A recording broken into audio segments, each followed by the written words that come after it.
Paragraph लिखते हैं तो उसमें पी यूज़ करेंगे, अगर हमने पिक्चर लगानी है तो उसके लिए हम इमेज का टैग यूज़ करेंगे, अगर हमें फॉर्म बनाने हैं, फॉर्म डिज़ाइन करने हैं तो हम फॉर्म का टैग यूज़ करेंगे, अगर हमें बटन बनाना है तो हम क्या यूज़ करेंगे, बटन का टैग यूज़ करेंगे। ठीक है, तो जो हमारे पास HTML के ना वो पूरी टैग्स की फॉर्म में लाएंगे, टैग्स बिल्ट इन बनाए हैं, आपको सिर्फ उठाने और उसके अपने अकॉर्डिंग यूज़ कर लेना है।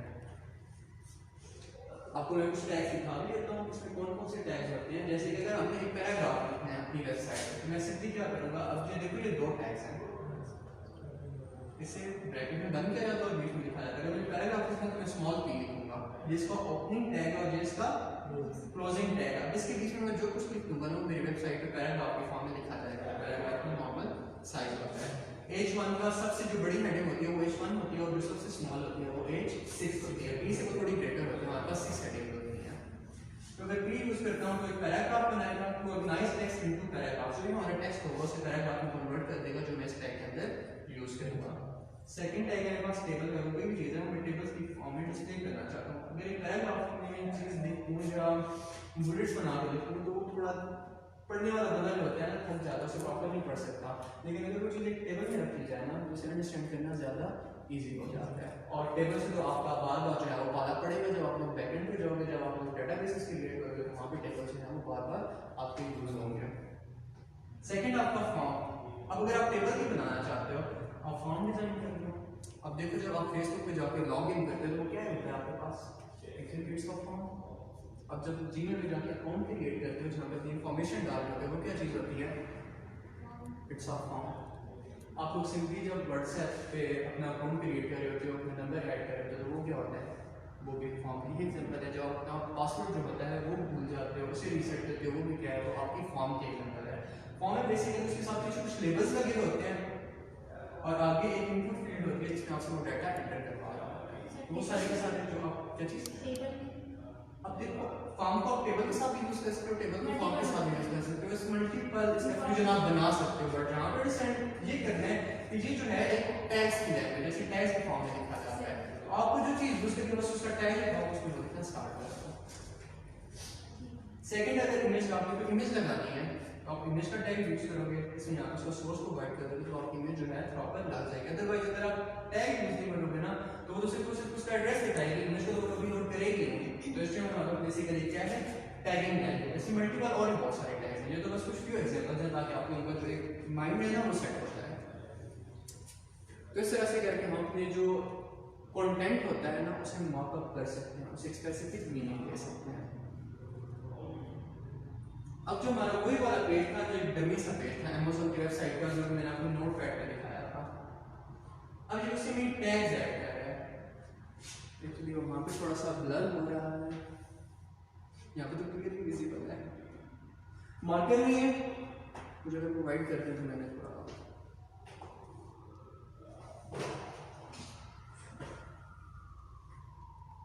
मिल सकता है नहीं, ठीक है मैं आपको दिखा देता हूँ कि यहाँ पे इसने जो किया मैंने एक्चुअली फॉर्म का टैग यूज किया है।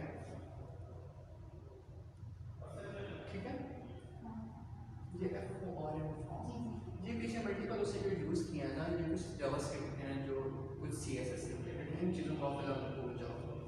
जब फॉर्म का यहाँ पे से टैग यूज किया तो फॉर्म का ये एंटिटी क्लोजिंग टैग यूज करेगा। बीच में लिखकर तो कुछ और मजीद टैग यूज किया जा रहा है कि जो आपका ईमेल एड्रेस क्या है, अगर है तो उसे एंटर करें माई ईमेल एड्रेस है, क्या आप पहले से इसके यूज़र हैं, अगर आप यूज़र हैं तो आपके पास इसका पासवर्ड भी होगा तो इसे इनपुट फील्ड बना के दे देगा। तो ये हम एक्चुअली ये आपको वो कोडिंग दिखा रहे हैं जो पीछे आपको ऐड करनी होगी। इसे घबराना नहीं है, बहुत ईजी है, स्टेप बाय स्टेप चलेंगे तो सारी चीज़ें सीख जाएंगे। बड़ा सा कोडिंग में घबराना नहीं है, कुछ भी नहीं है, फिलहाल आपको दिखाने के लिए था।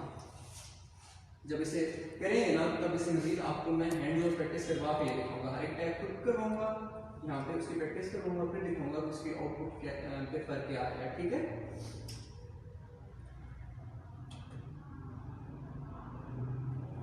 अभी देखो सिर्फ और सिर्फ हमने HTML, अभी देखो जो पहले वो एक डमी सा नोटपैड पे फिल हो रहा था, अभी कुछ बेटर हुआ ना,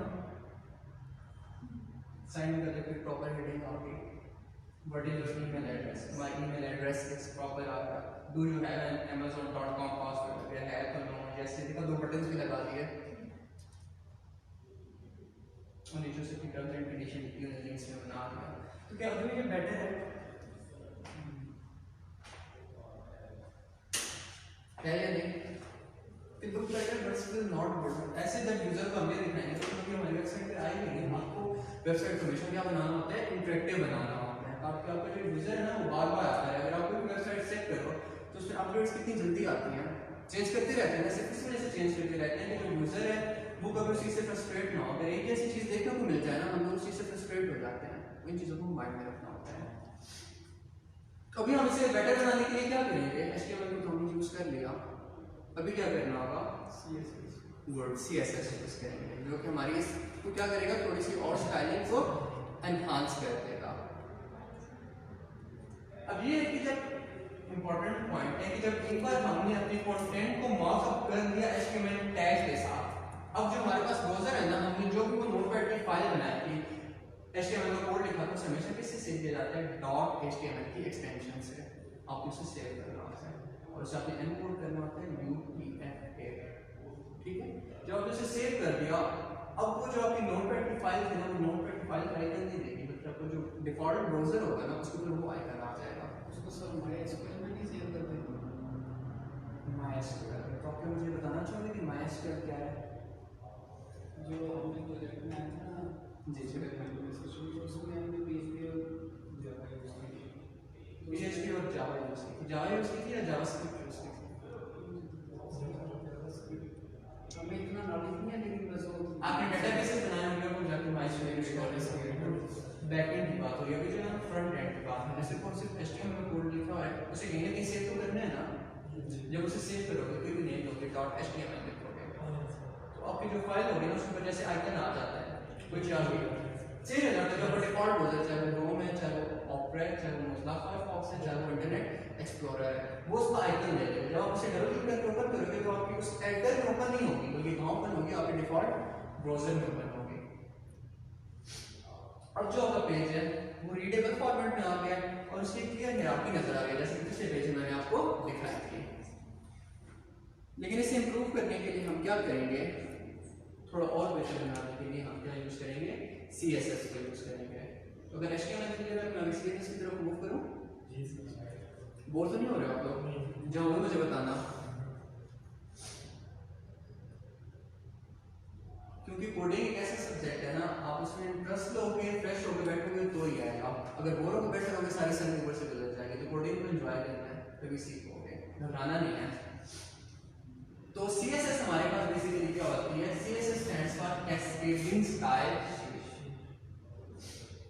अब आप क्या करोगे, टैग्स में कुछ मजीद चीजें ऐड करोगे। वो कौन सी चीजें हैं वो मैं आपको दिखाता हूँ।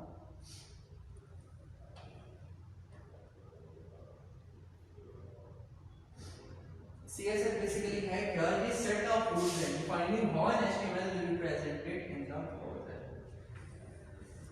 जी पहले से प्री डिफाइंड है, जिस तरह के टैग्स प्री डिफाइंड है ना, कि अगर आपने टेबल बनाना है तो आप टेबल का टैग यूज करोगे, फॉर्म बनाना है फॉर्म का टैग यूज करोगे।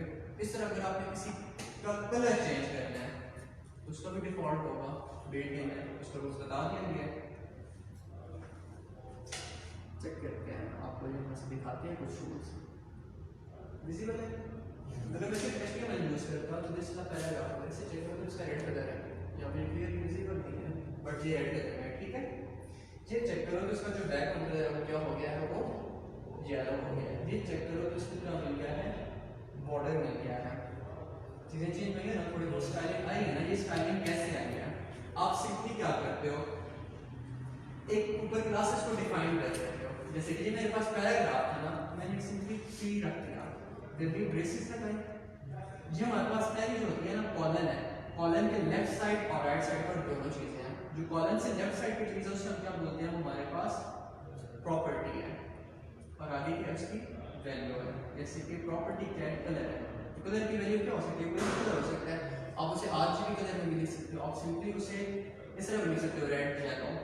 आप उसके CMYK कलर दे सकते हो, आप उसका हेक्साडेसिमल कोड दे सकते हो, इट्स अप टू यू। हमने सिंपली क्या किया, P क्लास बनाई, फिर ब्रेसेस लिखे, उसमें जो जो कर दोगे ना उसमें वो स्टाइलिंग अप्लाई हो जाएगी पैराग्राफ। अब देखो ये पैराग्राफ का टैग जहां जहां लगा उसी कलर से क्या कर दिया, रेड कर दिया। अब ये इंस्ट्रक्शन का जो प्रोग्राम में देते हैं वो प्रेजेंट। हाँ जी, इस तरह की प्री डिफाइंड है सारी चीजें। आपको बताना कि प्रोड्यूसर को पावर यूज करना कोडिंग सबसे बेस्ट ये बात है। W3 School इज बेस्ट, वहां पे आपको सारी चीजें प्रोवाइड की गई हैं। वो बेस्ट है प्रैक्टिस के लिए। आपको वो एक ऑनलाइन एडिटर भी देते हैं वहीं पे, आप उसे रन करके चेक भी कर सकते हो। अब जैसे ये है ना, आपके पास ये क्लास है टाइटल बट फिर क्या है, हैश के साथ में एक डॉट के साथ है। अब जो हैश वाली होती है ना, उससे हम बोलते हैं क्लास का आईडी और क्लास का रेफरेंस दोनों सेम चीजें हैं। ये सिर्फ इसकी आईडी कॉल करेगा और ये इसका रेफरेंस कॉल करेगा। जैसे आपको मैंने कॉल करना तो मैं किसी करूँगा, आपके नेम से कॉल करूँगा, और अगर मुझे नेम नहीं आता तो मैं किसी कॉल करूँगा, आप मुझे रजिस्ट्रेशन नंबर से कॉल करेंगे। Same thing is that. अब यहाँ पे ये क्या कह रहे हैं, ये बता रहा है कि आपका फॉन्ट स्टाइल है उसे क्या करते हो आप इटैलिक करते हो। तो ये चेक करो, प्रोटेक्ट होके इटैलिक हो गया ना। सेकंड क्या कह रहा है कि इसका बॉर्डर सेट करो कितना 1 पिक्सेल्स का, और वो कौन सा डॉटेड ब्लू में हो। तो ये ब्लू वाला देखो डॉट्स लगे हैं और इसे बॉर्डर मिल चुका है। सेकंड है वो कह रहा है फॉन्ट वेट बोल्ड। अब इस पे दोनों को कंपेयर करो तो ये थोड़ा सा बोल्ड है, और उसका बैकग्राउंड कलर कौन सा सेट कर दिया येलो। इसने इन दोनों पे इसको कॉल किया तब चेंज हुआ है, इस पे कॉल नहीं किया ना, इस पे कॉल किया। ये सिंपली सिर्फ उसने क्या किया पैराग्राफ्स लिख रखे थे। जब कॉल करोगे तो इस चीज पे रिफ्लेक्ट होगी, कॉल नहीं करोगे तो उसे कैसे पता चलेगा कि यहाँ पे आके चेंजेस करनी है। तो ये चीजें क्लियर हो गई। जो कि बस मेन सीएसएस होता है ना, वो आपका 3 तरह का सीएसएस होता है। एक तो आपका वो सीएसएस जैसे कि फॉर्म का टैग, तो आप उसमें स्टाइल लिखोगे, स्टाइल का कीवर्ड लिखोगे और आगे लिखोगे कलर कॉलन रेड, तो वहीं पे अप्लाई हो जाएगा। इसे बोलते हैं इनलाइन सीएसएस, जो आप उसे लाइन में यूज कर रहे होते हो। जब हम HTML को मजीद जाके एक्सप्लोर करेंगे ना, तो ऊपर कुछ हेड में होता है, हेड में फाइल्स इंक्लूड करवाई जाती हैं। तो ये जो क्लासेस का काम होता है ये आप हेड में कर देते हो, ताकि आपको CSS का जितना काम होता है ऊपर नजर आ रहा है। अगर आप यूज नहीं करना चाहते हो तो आप एक CSS की जो है ना एक अलग से फाइल बना लेते हो, उसे लिंक कर देते हो, उसे बोलते हैं एक्सटर्नल CSS। जिसकी 3 प्रॉपर्टीज होती हैं। फिलहाल आपको बस इंट्रोडक्शन के लिए नहीं है ना, फिर बाकी जब करेंगे तो मजीद चीजें आगे सीख भी लेंगे और उन्हें एक्सप्लोर भी कर लेंगे। अभी थोड़ा मजीद CSS को हम करते हैं कि CSS के साथ हम क्या क्या चीजें चेंज कर सकते हैं। हमारे जो पैराग्राफ है वर्ड टैग जो कुछ भी है उसे कलर चेंज कर सकते हैं, हम ये टेक्स्ट का फॉन्ट साइज चेंज कर सकते हैं, हम अपना फॉन्ट स्टाइल चेंज कर सकते हैं। जिस तरह वर्ड का आप यूज करते हो ना, तो ये वही चीजें फॉन्ट साइज फॉन्ट स्टाइल सारी आप वही आगे वैल्यूज दे रहे हो, यूनिक कन्वर्ट होते चले जाते हैं। उसका बैकग्राउंड चेंज कर सकते हो। आप जो आपके पैराग्राफ या आपकी जो हेडिंग है उसके बीच में जो स्पेसिंग है आप उसके साथ डील करके आप उसको भी चेंज कर सकते हो। सेकंड, आप उसके साइज को चेंज कर सकते हो, उसके बॉर्डर्स बना सकते हो, आप उसकी पोजीशन को भी चेंज कर सकते हो। जैसे कि इमेज समटाइम आप देखते हो अकाउंट के ऊपर इधर लगी होती है, समटाइम पैराग्राफ यहाँ लिखा होता है यहाँ पर लगी होती है, समटाइम इधर लगी होती है, नीचे कुछ 2 लाइन यहाँ पर लिखी होती है, फिर नीचे लाइन होती है, यहाँ पर 2 लाइन से साथ पिक्चर लगी होती है। तो ये चीज ठीक है, तो आप सबकी पोजीशंस को भी चेंज कर सकते हो। ये सारे का सारा काम आप CSS के साथ कर सकते हो। इसके अलावा वो काम जो आप CSS के साथ नहीं कर सकते हो, आप अपने कंटेंट को नहीं चेंज कर सकते हो। जो आपने HTML में डिफाइन कर दिया ना वो चीज नहीं कर सकते हो। उसे बोलो कि हमसे CSS के थ्रू चेंज करें, तो कभी नहीं होगा। चीज आपने एक बार लिख दिया HTML के टैग। हां, ये अलग बात है कि HTML के टैग में जाके चेंज कर सकते हो, बट वो HTML के थ्रू होगा, CSS के थ्रू नहीं होगा। जो अपने मार्कअप्स आपने बना रखे होंगे वो भी कभी चेंज नहीं होंगे। आप सिर्फ उसे स्टाइलिंग कर सकते हो, कभी भी आप कंटेंट को चेंज नहीं कर सकते हो। इस चीज को मेक श्योर कर लो, क्योंकि समटाइम जब आपको इंटरव्यूज देते हो तो उसमें कुछ लोगों से पूछते हैं कि क्या चेंज कर सकते हो, और कंफ्यूज हो जाते हो। इस वीडियो के आंसर है कि वो तो हो ही नहीं सकता, वो तो CSS का काम है, तो CSS से होगा। HTML का काम HTML से होगा, CSS का काम CSS से होगा। अगर एक दूसरे से हो सकता तो फिर अलग अलग क्लासेस में रखने का क्या फायदा था, इकट्ठी रख देते हैं।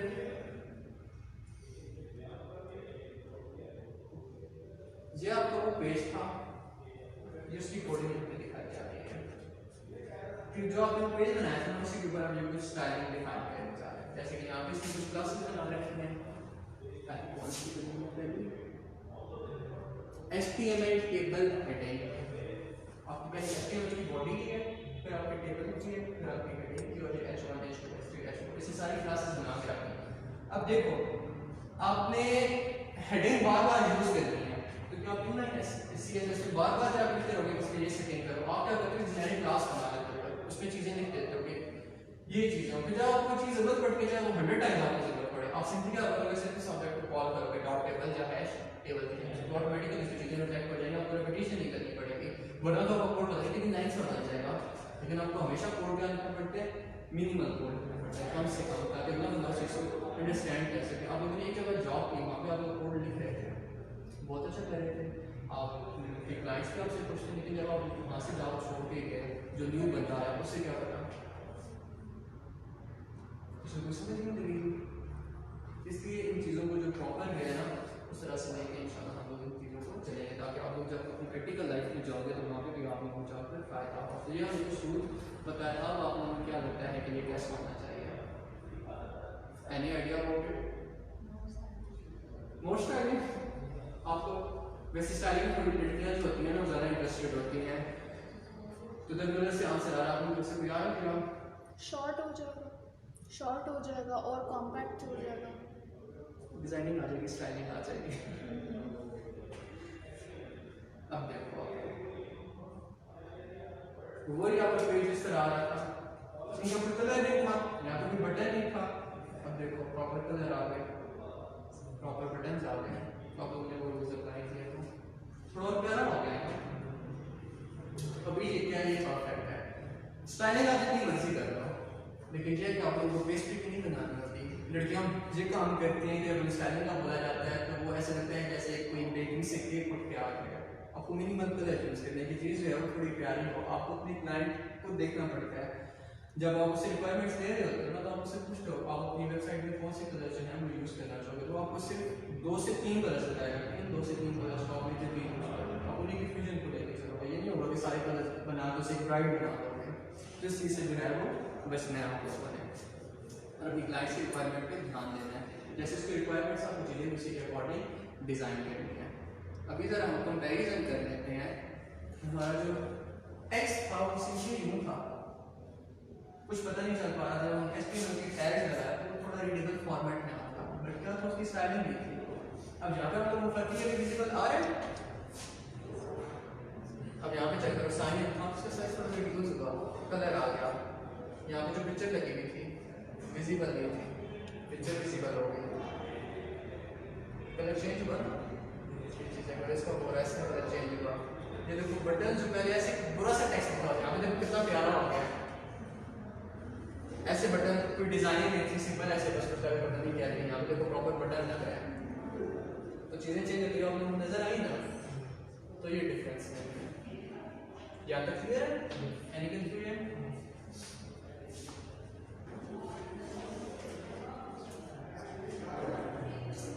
चलिए, जब हमारा HTML और CSS काम कंप्लीट हो गया, हम इसका स्ट्रक्चर भी बना लिया, हम इसकी स्टाइलिंग भी कर ली। अगली हमें क्या चीज़ करनी है?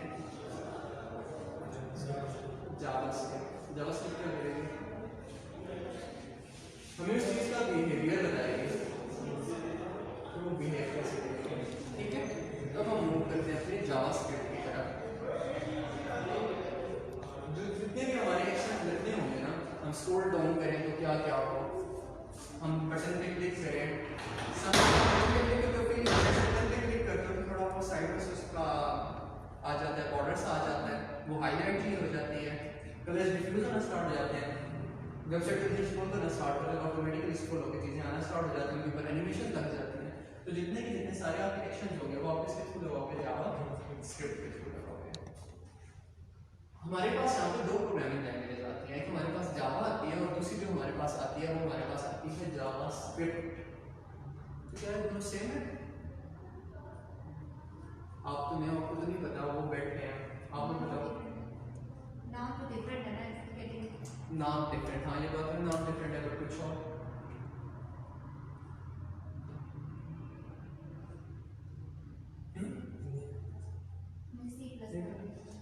जबकि जावा है ना, जावास्क्रिप्ट तो कंप्लीटली डिफरेंट है। टेक्नोलॉजी दोनों से कंफ्यूज होना, बहुत सारे लोग मुझे मिसकंसेप्शन है, मुझे समझते हैं कि जावा है हमारी जावास्क्रिप्ट है।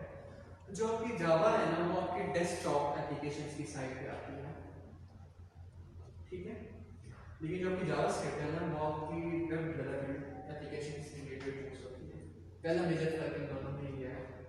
जावास्क्रिप्ट बहुत पहले आ चुकी थी, जब जावास्क्रिप्ट लॉन्च की गई थी तब जो हमारे पास जावा उसके बारे में सोचा जा रहा था, उसे डेवलप किया जा रहा था।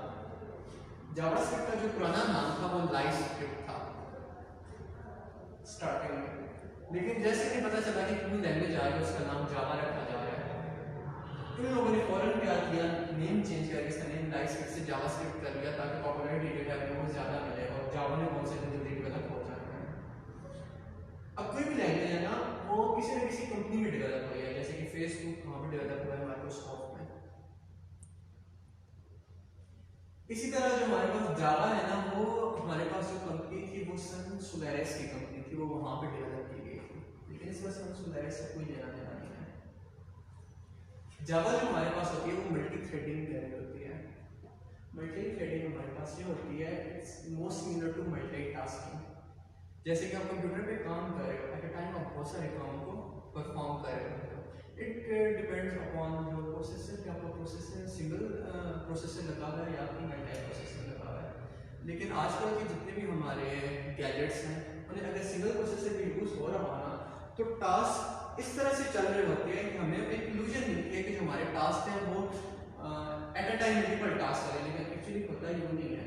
वो क्या करते हैं, अपनी मेमोरी में थोड़ा सा टाइम देता है, एक टास्क को 1 सेकंड, दूसरा सेकंड उसने दूसरे टास्क को दे दिया, तो फ्लक्चुएशन इस तरह से हो रही होती है कि हमें वो लगता है कि जैसे task at a time perform हो रहे हैं, लेकिन ऐसा नहीं होता, सिर्फ एक इल्यूजन आ रही होती है। लेकिन जो हमारे पास मल्टी प्रोसेसर्स हैं उसमें ये चीज़ होती है कि आप बहुत सारे multiple task at a time perform कर सकते हो। तो मल्टी थ्रेडिंग सेम यही चीज़ है कि आपका एक बहुत बड़ा टास्क है।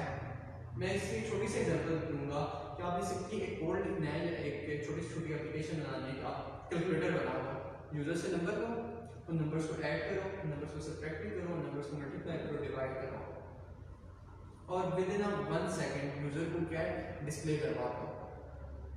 अब क्या होगा, आप लोग पहले से ऐड करोगे, फिर सब्ट्रैक्ट करोगे, फिर मल्टीप्लाई करोगे, फिर डिवाइड करोगे, तो टाइम तो वेस्ट हो रहा है। यूजर को ज़्यादा जल्दी फास्ट चीज़ें चाहिए होती हैं, तो आप क्या करोगे, जो आपकी एडिशन में काम है वो आप एक थ्रेड को दे दोगे, आपकी जो सब्ट्रैक्शन में काम है वो दूसरी थ्रेड को दे दोगे, जो आपकी मल्टीप्लिकेशन काम है वो तीसरी थ्रेड को दे दोगे, जो डिवीजन में काम है वो चौथी थ्रेड को दे दोगे। वो जो चारों थ्रेड्स हैं वो इंडिपेंडेंटली एग्जीक्यूट हो रहे होंगे और एक ही वक्त के अंदर अंदर वो यूजर को रिजल्ट जो है वो डिस्प्ले करते हैं। जावा उस तरह से काम करते हैं, लेकिन जावास्क्रिप्ट में मल्टी थ्रेडिंग से कोई लेना देना नहीं है।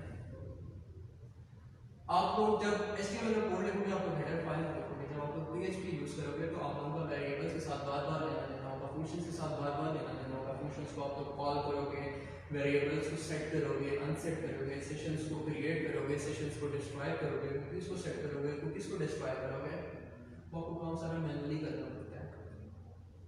जैसे कि आपने एक सेशन लगाया, उस सेशन का टाइम एंड हो चुका है, आपको उसकी जरूरत नहीं है, उसको एंड हो जाना चाहिए, बट वो कभी भी एंड नहीं होगा। आपको खुद उसे एंड करना पड़ेगा, आपको खुद उसे डिस्ट्रॉय करना पड़ेगा। लेकिन जो आपकी जावा है वो ऑटोमेटिकली जब उस चीज़ का काम खत्म हुआ वो उसे गार्बेज कलेक्टर में डाल देती है कि अब आगे कहीं यूज नहीं हो रहा, तो उसे मैं अपनी मेमोरी में रख के क्या करूँ, वही जो मेरी मेमोरी है वो मैं किसी और प्रोसेस को दे दूँ ताकि हमारा जो काम है वो फास्टली और एफिशिएंटली से रहे। ठीक है, तो ये मेरे डिफरेंसेस थे, आप स्लाइड से देख लेते हैं इन दोनों में क्या डिफरेंसेस थे। वही कह रहे हैं जावास्क्रिप्ट जो आपकी है ना वो सन माइक्रोसिस्टम्स में नहीं हुई, जो आपकी जावा है वो सन माइक्रोसिस्टम्स ने डेवलप की थी, बट जावास्क्रिप्ट इन लोगों ने नहीं की। जावास्क्रिप्ट 1995 में आई थी, ठीक है, उसे डेवलप किया गया था नेटस्केप, लेकिन जो जावास्क्रिप्ट उससे बहुत पहले आ चुकी थी। अब जो हमारी जावास्क्रिप्ट थी ना उसका जो पहला नेम था वो लाइटस्क्रिप्ट था, और उस टाइम जो इसका नेम था वो कंफ्यूजिंग नहीं था। अगर जावा आ जाए लेकिन लाइटस्क्रिप्ट होती है, जावा होती है, कंफ्यूजन होती ना, लेकिन चूंकि लोगों को चाहिए था, लोगों को पॉपुलैरिटी चाहिए थी, तो लोगों ने इसे चेंज करके जावास्क्रिप्ट कर दिया और बहुत सारी कंफ्यूजन और एक मिसकंसेप्शन पैदा कर दी, क्योंकि बहुत सारे यूजर्स को होती है। जावा जब क्या था एक बज़वर्ड था उन दिनों में जब लाइटस्क्रिप्ट क्रिएट हो चुकी थी, तो लाइटस्क्रिप्ट उन्होंने रीनेम किया जावास्क्रिप्ट में ताकि वो मीडिया में उसकी ज़्यादा पॉपुलैरिटी हो सके। लेकिन इस मिसअंडरस्टैंडिंग की वजह से कंफ्यूजन जो है हमें वो आना स्टार्ट हो गई, बट नहीं होना चाहिए। अब ये जो सिंबल है ना इसे क्या पढ़ते हैं, एक्सक्लेमेशन मार्क, एक्सक्लेमेशन मार्क्स आप लोग की जगह ठीक है, बट अगर कोडिंग लैंग्वेज में आऊँ ना PHP में जाऊँ, एक्सक्लेमेशन मार्क्स होते हैं इक्वल ऑपरेटर है, ये दोनों ऑपरेटर्स हैं। इज नॉट इक्वल टू यहाँ पर क्या यूज करते हो? Equals across. लेकिन आप कंप्यूटर में चेक करो, कीबोर्ड पे चेक करो, कोई ऐसा मिलता है आप लोगों को? इक्वल तो मिल जाता है, इज नॉट इक्वल टू नहीं मिलता, तो आप क्या यूज करते हो? एक्सक्लेमेशन मार्क्स और इक्वल, इसका मतलब होता है इज नॉट इक्वल। फिर ये बताया कि जावास्क्रिप्ट है वो जावा नहीं है, तो ऐसे ये मिसकंसेप्शन नहीं होनी चाहिए, पूछे तो आप उसे आंसर कर सको।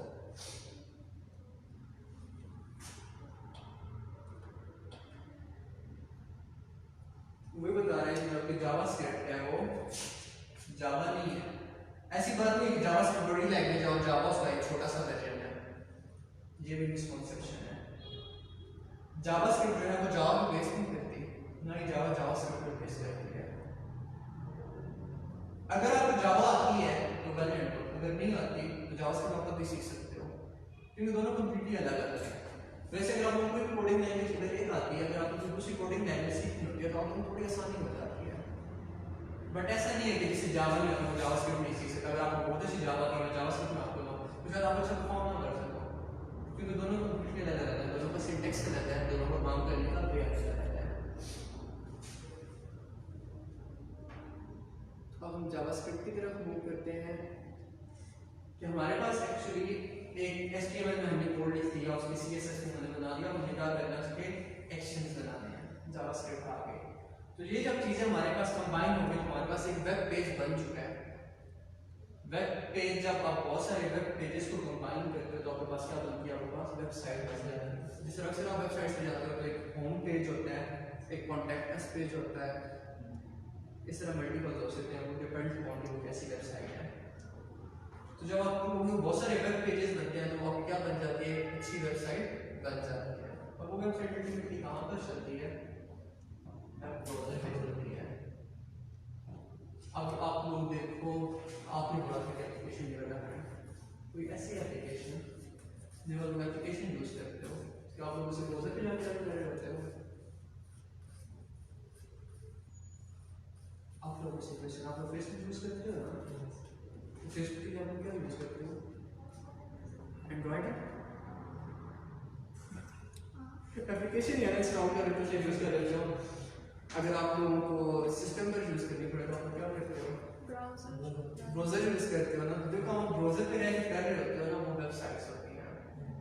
अब स्टार्ट में देखा जाए तो फेसबुक स्टार्ट में सिर्फ और सिर्फ एक वेबसाइट एप्लीकेशन थी, लेकिन with the past of time आहिस्ता से कहाँ पे कन्वर्ट कर दिया गया? एप्लीकेशन आपके जो सेल फोन एप्लीकेशन है ना, आपके एंड्रॉइड एप्लीकेशन है या आपका एप्पल का है उसकी अपनी एप्लीकेशन है, तो उन्हें डेवलप कर लिया गया, बहुत अच्छी कंपनीज हैं।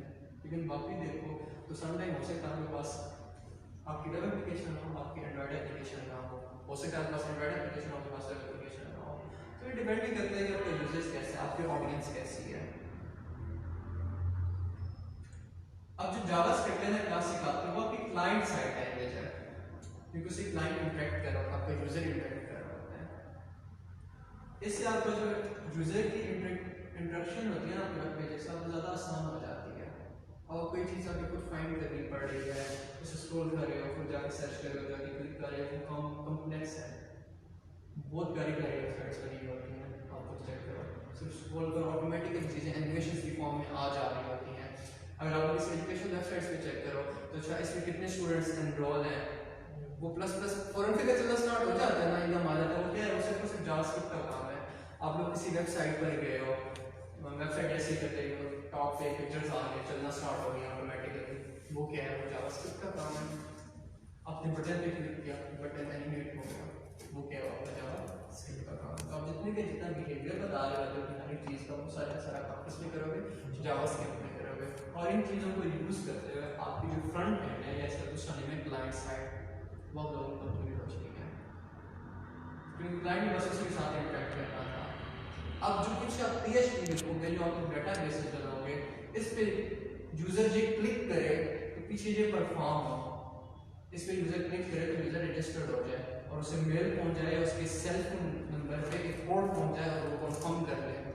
ये यूजर को नहीं पता, इस वजह से उसे क्लाइंट साइड नहीं रखा जाता, उसे कहाँ पे रखा जाता है? उसे बैकएंड में रखा जाता है, वो प्रोग्रामर को रखा होता है। यूजर को सीधा रखा है, बस मैं क्लिक पे रजिस्टर पे क्लिक करूंगा, मैं रजिस्टर हो जाऊंगा। अब उसके पीछे जो ढेरों लाइन से कोड है यूजर को वो नहीं पता, क्लाइंट साइड आप लोग क्लियर होगी। बट इस चीज़ को वाइड अप करने से पहले आप लोग खुद से अगर कोड लिखना चाहो ना, ठीक आप लोग कर सकते हो, एक अच्छी अप्रोच है। लेकिन अगर आपके पास चीज़ें बनी बनाई आप लोग से, अगर आप लोग बहुत अच्छे डिज़ाइनर हो ना, आपको बहुत अच्छी HTML आती है, फिर भी आप उस लेवल का डिज़ाइनिंग नहीं कर पाओगे। तो यहाँ हमारे पास एक चीज़ यूज़ होती है बूटस्ट्रैप।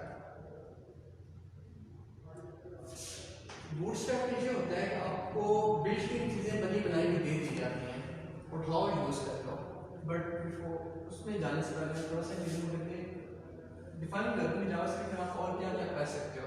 जैसे कि आपने कोई भी फॉर्म का एंटर किया, अक्सर करते हो ना पासवर्ड डाल रहे होते हो, तो कहता है नहीं पासवर्ड जो आपका वीक आप कोई और पासवर्ड डालो, तो क्या काम कर रहा होता है PHP।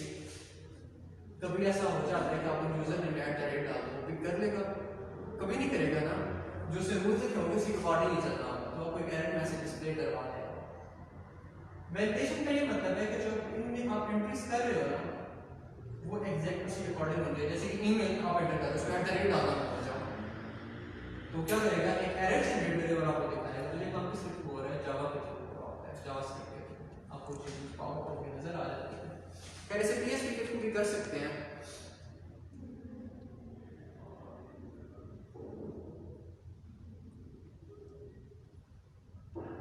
नेक्स्ट है गूगल, क्या है, ब्राउज़र है जी। ब्राउज़र, फिर सर्च इंजन क्या होगा। देखो आप लोगों का वेब डेवलपमेंट से लेना पड़ रहा है, और वेबसाइट से एक्टिविटी कहाँ पे एग्जीक्यूट करना है, किसी न किसी ब्राउज़र में। जब वेबसाइट को सर्च करोगे तो कहाँ यूज होगी, उसे कोई ना कोई जाके सर्च करेगा तो फिर सामने आएंगे। तो आपको ये चीज़ क्लियर होनी चाहिए। गूगल क्या है, गूगल क्या सर्च इंजन है या ब्राउज़र है? सर्च इंजन है, ठीक है। यूट्यूब क्या है आपकी? यूट्यूब आपका सर्च इंजन है। याहू आपकी, फेसबुक आपकी सर्च इंजन है। सर्च का ऑप्शन आ रहा होता है, जहाँ जहाँ सर्च का ऑप्शन आ रहा हो वो आपका सर्च इंजन आता है। यूट्यूब पे आपका बहुत अच्छा सर्च इंजन है। पहले याहू को यूज़ किया जाता था, बिंगो को यूज़ किया जाता था, अब उनका कहीं नाम नहीं था, क्योंकि उन्होंने अपने एल्गोरिथम से एडवांसमेंट नहीं लाया, चीज़ों को चेंज नहीं किया, वही पुरानी चीज़ें हैं। अगर आप गूगल को पहले चेक करो ना, देखो बिल्कुल सिंपल सा इसका लॉग, कोई कुछ भी नहीं है, बट ये एफर्ट से चीज़ों पे किए जा रहे हैं। अगर आप लोग इसे फोकस करो तो ये डबल होगा ना, तो बिल्कुल स्ट्रेट थे, लेकिन वो साइज ज़्यादा ले रहे थे, हमने क्या किया, उसे थोड़ा टेढ़ा कर दिया, उसका साइज रिड्यूस कर दिया। अगर आप लोग मेरे साथ सीखते हो ना वेब डेवलपमेंट, तो मैं आप लोगों के साथ SEO भी करवाऊंगा।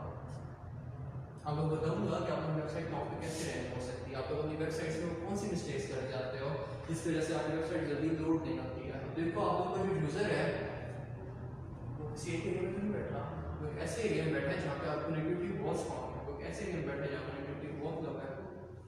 आप लोग जाते हो एक अच्छी वेबसाइट में जाते हो, कुछ आप लोगों को इंपॉर्टेंट चीज़ सर्च करनी है, वेबसाइट अगर एक मिनट लोड नहीं होती, आप लोग क्या करते हो, फौरन बैक वेट नहीं करते हो, लगे शोर है मुझे तो लोड ही नहीं हो रही है, ये चीज़ होती है।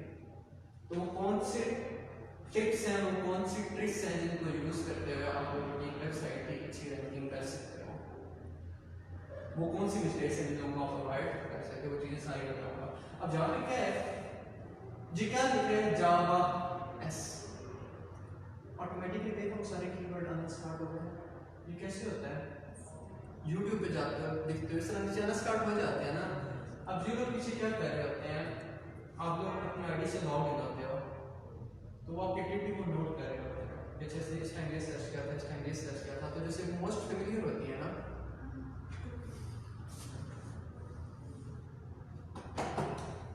तो इस बेस पे जावास्क्रिप्ट इस तरह से भी काम कर रहा होता है।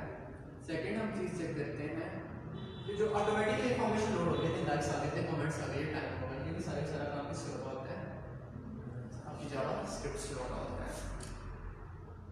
सेकंड हम लोग मूव करते हैं, जो आपकी पिक्चर गैलरी ऑटोमेटिकली चल रही है, वो सारी आपको किससे काम हो रहा है, आपका जावास्क्रिप्ट से काम हो रहा है, एक इमेज इंस्टॉल कर रही है, और एंड मच मोर, और आप जावास्क्रिप्ट से बहुत सारे काम कर सकते हो। स्टार्ट में जो जावास्क्रिप्ट को बनाया गया था, इस वजह से बनाया गया था ताकि आप जो वेब पेजेस हैं उनमें चेंजेस कर सको, उनमें मैनिपुलेशंस कर सको, और उसे ये काम बहुत अच्छा किया था। लेकिन वक्त के साथ साथ उसमें चेंजेस आती ही हैं और इसमें बहुत सारी चेंजेस आ गई हैं, और अब आप लोग वेब पेजेस के अलावा ब्राउज़र के साथ भी बहुत कुछ कर सकते हो।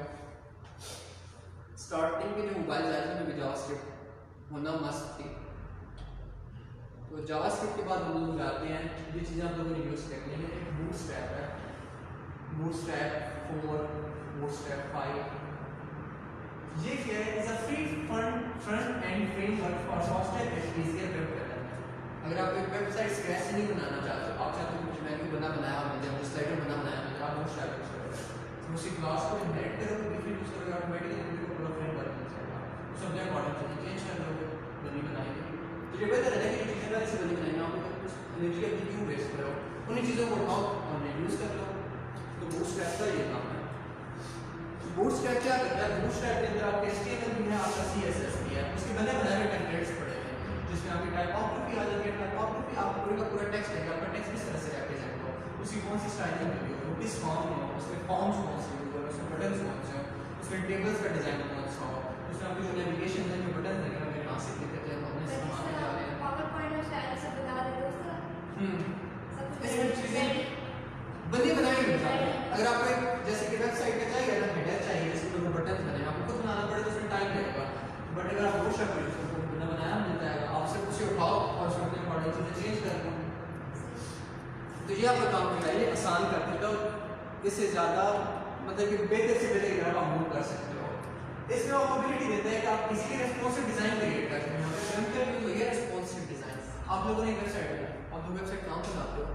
अपने पीसी में बनाते हो, वो आपके अपनी पीसी की जो विंडो है उसके अकॉर्डिंग काम कर रहा है। आपने वहाँ पे 100 पिक्सेल्स रखा हो, और सिर्फ एक पिक्सल लैपटॉप हो, उसका जो रेजोल्यूशन है वो अलग हो, आपके सेलफोन की जो स्क्रीन है वो अलग हो, सेलफोन भी डिफरेंट है मार्केट्स में, हर एक अपना रेजोल्यूशन, हर एक अपना साइज है, वो कैसे करेगा? अब हर एक के लिए सेट करना बैठ जाओगे। बूटस्ट्रैप ये काम करता है कि आपको डिजाइन को रिस्पॉन्सिव बना देता है, उसे जहाँ मर्जी यूज करो, आपकी वेबसाइट ऐसी चेंज होती जाएगी उन पिक्सेल्स के अकॉर्डिंग। आप लोगों ने चेक किया होगा कि अगर आप कोई वेबसाइट अगर चेक करो, इस पे लैपटॉप पे चेक करो तो इसका व्यू और होगा, लाइक उसके बटन जिन जा रहे होंगे, लेकिन अगर आप उसे सेलफोन पे चेक करो, यहाँ पे ड्रॉ लगा तो उसे क्लिक करते हो तो आगे टोन हो गई, यहाँ पे चीज़ें चेंज हो जाती है ना। तो ये सारा काम बूटस्ट्रैप ऑटोमेटिकली कर जाता है कि बंदे बनाए हुए कोड्स और आपको सिर्फ और सिर्फ क्या चीज़ें यूज करनी है, उठा के यूज करनी है। रिस्पॉन्सिव डिजाइन वही चीज़ मैंने एक्सप्लेन कर दी है कि जो आपको वेबसाइट ऐसी ऑटोमेटिकली क्रिएट करता है जो तकनीक आपको एडजस्ट कर देती हैं किसी भी डिवाइस पे चला रहा हो, चाहे वो स्मॉल फोन हो या आपका लार्जर डेस्कटॉप हो। फ्रंट एंड का काम वहाँ पे आके खत्म हो गया। अब हम किसी तरह मूव करेंगे, अपने बैकएंड की तरफ मूव करेंगे। बैकएंड के लिए हम क्या यूज करते हैं? PHP मोस्ट कॉमनली यूज होती है, ASP.NET भी यूज होती है, इसके अलावा अपनी वर्डप्रेस भी यूज होती है। तीनों के अपने अपने प्रोस एंड कॉन्स हैं। PHP stands for hyper text pre processor, इसका ये एक्रोनिम है। ये प्री प्रोसेसिंग लैंग्वेज है, सर्वर साइड लैंग्वेज है, इससे जो बैकएंड का आपको कोड डेवलप होगा उसका लेना देना ज़्यादा होगा। PHP आपकी सर्वर स्क्रिप्टिंग लैंग्वेज है, ये एक पावरफुल टूल है, आप डायनामिक वेब पेजेस बना सकते हो। डायनामिक वेब पेजेस का ये मतलब है, एक स्टैटिक वेब पेजेस होते हैं, डायनामिक वेब पेजेस होते हैं। स्टैटिक वेब पेजेस जो होते हैं कि आगे वो पेज वही रहेगा, उसमें कोई चेंजेस नहीं आएंगे। जैसे कि फेसबुक है, आपको फौरन कोई नोटिफिकेशन आएगा, फौरन चेंज रिफ्लेक्ट हो गया, तो आपका डायनामिक है, जो कि द मैसेज आपका है ऑटोमेटिकली उसमें चीज़ें चेंज हो जाए। तो PHP से आप अपनी स्टैटिक वेबसाइट्स को डायनामिक वेबसाइट्स में कन्वर्ट कर सकते हो। और सबसे मजे की बात है, ये फ्री ऑफ कॉस्ट, आपको सिंपली इंस्टॉल करने की कोई पेमेंट नहीं करनी है, ओपन सोर्स है, आप इसमें खुद से चेंजेस कर सकते हो। अब PHP के साथ क्या कर सकते हो? आप डायनामिक पेज कंटेंट क्रिएट कर सकते हो, आप चीज़ों को क्रिएट कर सकते हो, ओपन कर सकते हो, रीड राइट डिलीट क्लोज कर सकते हो सर्वर पे फाइल, डाटा कलेक्ट कर सकते हो, उसके ऊपर कुकीज लगा सकते हो, उसके ऊपर सेशन लगा सकते हो, आप डाटा बेसिस के साथ डील कर सकते हो और यूजर को एक्सेस दे सकते हो। समटाइम आप देखो ना, आप जब फॉर्म में इनपुट डाल रहे होते हो, आप लोग पासवर्ड सेट करते हो, तो क्या आप लोगों का पासवर्ड वेबसाइट वालों को पता चल जाता है जिससे डेवलपर होते हैं? कभी भी नहीं, वो लोग एन्क्रिप्शन यूज करते हैं, आपका पासवर्ड एन्क्रिप्ट होके ASCII कोड में और हैश कोड में जनरेट हो जाता है। तो अल्टीमेटली जब सर्वर पे डाटा स्टोर होता है तो वो पासवर्ड यूज नहीं होता, उसके एन्क्रिप्टेड फॉर्म होती है, तो इससे प्राइवेसी और रिलायबिलिटी भी होती है और सिक्योरिटी भी बहुत होते हैं। PHP को हम क्यों यूज करें? प्लेटफॉर्म इंडिपेंडेंट है, कोड लिख लिया उसे विंडोज पे रन करो, उसे लिनक्स यूनिक्स मैक ओएस ये डिफरेंट है। जैसे हमारे पास विंडो है ना ऑपरेटिंग सिस्टम में, विंडो 7 विंडो XP, इसी तरह कुछ और भी हैं जो कि लिनक्स है यूनिक्स है, ये वो कुछ नेम्स हैं।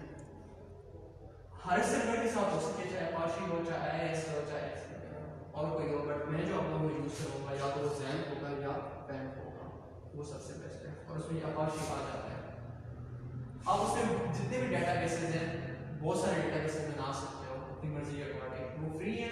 आप सिंपली क्या कर सकते हो, सिर्फ वेबसाइट पे एक्सप्लोर करो, अब मेरे तरीके से बनेंगे .NET ASP बनेंगे, DFM नहीं बनेंगे,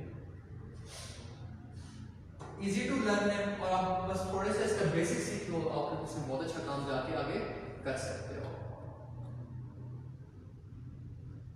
और PHP बहुत पॉपुलर लैंग्वेज है, आप बहुत सारी वेबसाइट सिखा लो PHP में, क्योंकि इजी है।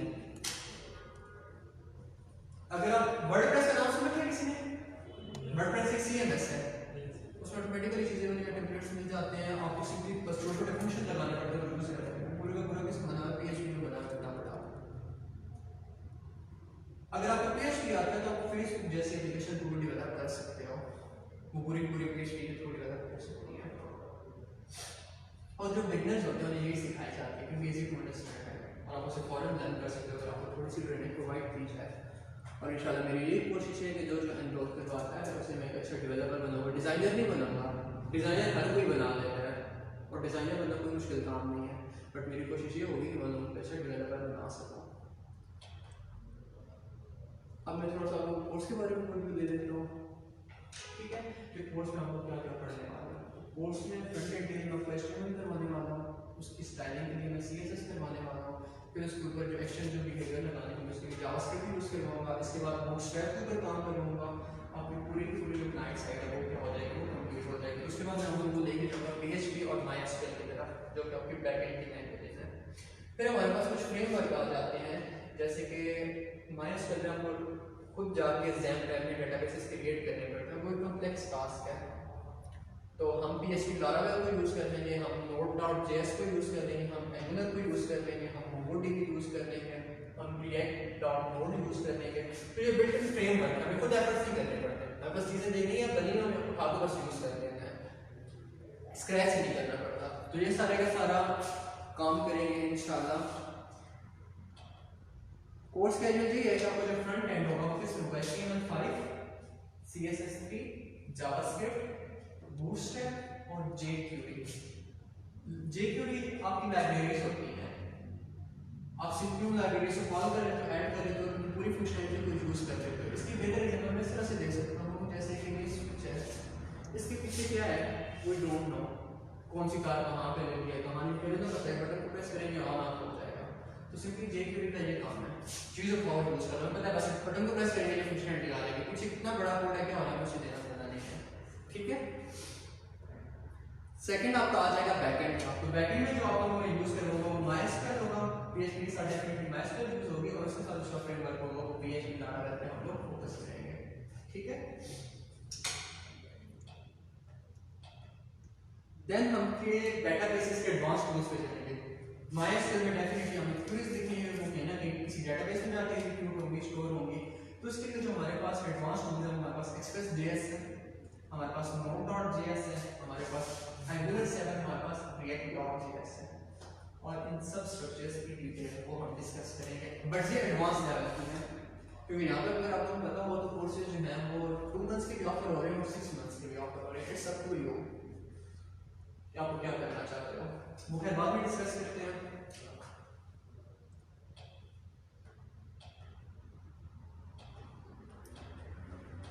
And that's all. कोई कंफ्यूजन कोर्स से रिलेटेड, कोर्स